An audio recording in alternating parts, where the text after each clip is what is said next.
So one question that people ask me often, young people, and I always tell people, hey, develop a global mindset, develop cultural agility. If you get an opportunity to study abroad, work abroad, please do it, especially early in your career. And you were raised in London, you came here, and then you again went back to Japan. So could you talk a little bit about the importance of cultural agility for young people? And despite the fact that you grew up in Europe, obviously the professional stint might have been different because you had been in the US in the professional environment here for a long time, etc.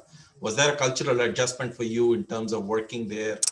How did you navigate? Any advice for young people as they are thinking about inculcating this global mindset?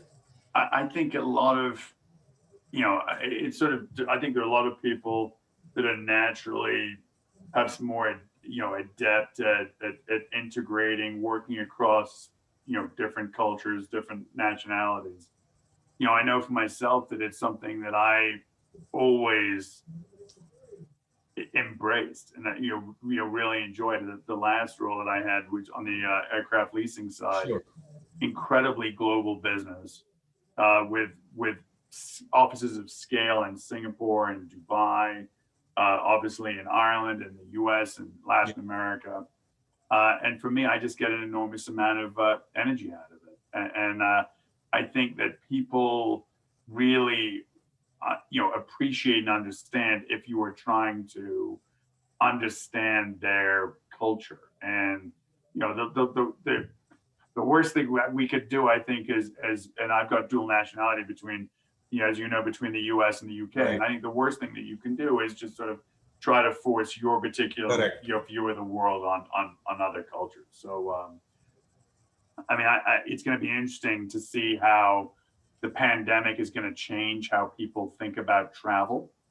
For me, I always found travel was an amazing, means to an end in terms of understanding what those cultures look like and being able to sit face to face with the teams, Yeah. all around the world. But I would encourage people to find ways to have that richness of experience. And Raj, one of the things that I'm actually most excited and passionate about Northeastern is just what a incredible job the university has continued to do as not just being relevant, but being a leader in terms of driving diversity, driving a global viewpoint. And I think it's something that, quite frankly, that you and the team should feel extremely proud about.